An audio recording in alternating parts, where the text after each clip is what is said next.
Hey everybody, Johnny Cage here, welcoming you back to another game review. This time we're taking a look at Void Bastards, developed by Blue Manchu and published by Humble Bundle, released May 7th, 2020 on the Nintendo Switch, which is the version I'll be playing. Void Bastards is a pretty original title as it blends together both a first-person shooter and a roguelike, a combination you seldom see attempted, but certainly one that sounds like it would have potential. Our game begins with a robotic operating buddy arriving upon the Void Ark and going about the process of client rehydration, which will spawn your first of probably many playable criminal characters. These convicts have been rejuvenated in order to get the space station back up and running with the promise of their sentence being removed if they should happen to succeed. Each character will come with a short bio of their offense, as well as positive and negative perks, though sometimes you might just get one or the other. These can vary greatly in how much they help or hinder the player, but I rarely changed up my playstyle based on this attribute alone.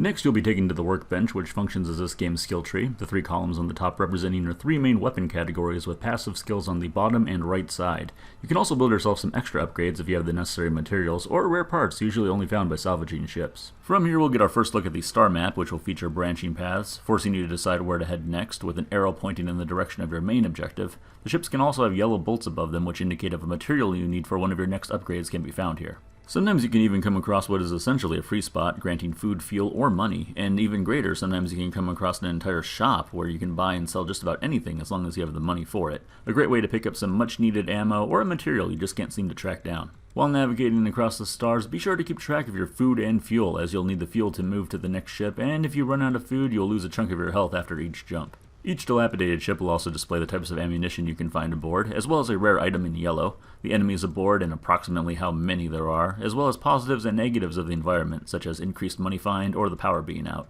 Lastly, you choose your loadout, being able to bring along 3 weapons, one of each category if you happen to have them available. As you board the abandoned vessel, you'll get a look at the ship's layout, giving you a chance to plan your trek through it to some degree at least, though you can always press start to pause the action and view the map again, which you will do often. Most ships have the same departments. You can usually find fuel in the FTL and food in the dining area. There are also areas where you can turn back on the ship's power if need be, and remove status effects you might pick up along the way.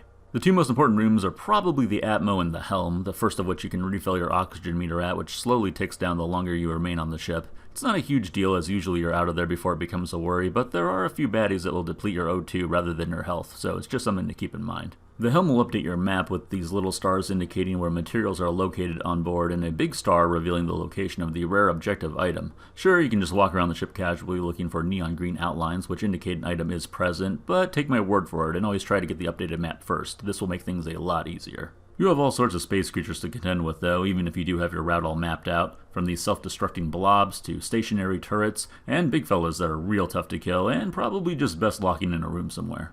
Usually when raiding a ship you just want to get in and out once you grab the rare item, but this is a roguelike after all, which means that dying is just part of the fun. At least it's not a big setback. You get a new character along with a random assortment of ammo, but retain your materials and workbench upgrades. Rinse and repeat until you have successfully reached the arrow on the star map and completed the item you need to progress with the story. But you didn't think the game was going to be over with that quickly, now did you? Of course not. You just get rewarded with a bit of a supply boost and the ability to start off at a tougher depth in space, getting you closer to the next main goal.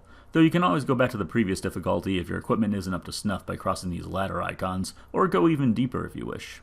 The controls are rather intuitive if you have experience with first-person shooters on consoles. You move and aim with the dual analog sticks, the bumper cycling through your weapons, running with ZL and shooting with ZR.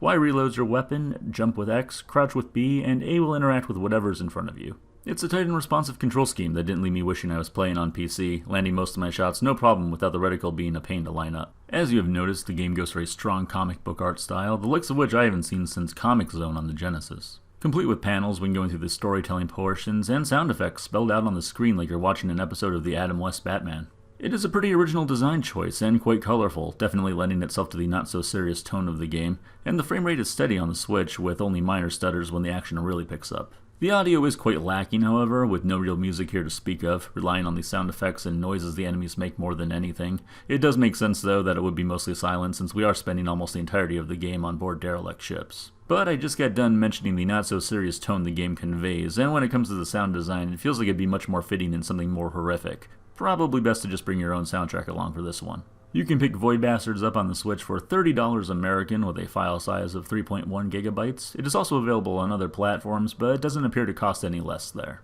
This is a title where what you see is most definitely what you get, and it won't become a whole lot more complicated than that, though you will run into quite a few different baddies along the way that do have some creative abilities, and of course your weapon set will change as you progress and build new ones. My big problem with the game was that after a while you're just running as quick as you can through the ships, picking up the objective item and then getting out of there, occasionally grabbing some food and fuel if needed. And you might be saying, well, why don't you just take your time and search every nook and cranny? Well, you could do that, but enemies are constantly respawning via these glowing puddles, so taking a slow and stealthy approach doesn't exactly work here. Not only that, but you're also likely to run out of ammo going at that pace. You can only take 3 weapons with you at a time, and the game really does have a few too many different ammo types. Cutting that number in half or so might have been a better design choice.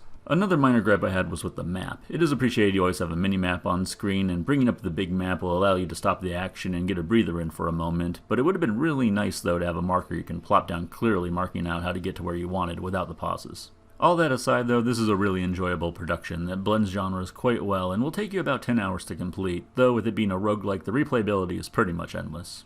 I'm going to go ahead and give Void Bastards 7 rehydrated convicts out of 10. If you're looking to pick this one up, you're probably going to want to wait to grab it until it's on sale, as $30 is a little on the expensive side for what this offers. I play a lot of roguelikes, and while this is not a perfect game, the designers really put in some effort to make this stand out and play well. So if you're looking to try something a little different and love these genres by themselves, go ahead and give this one a try.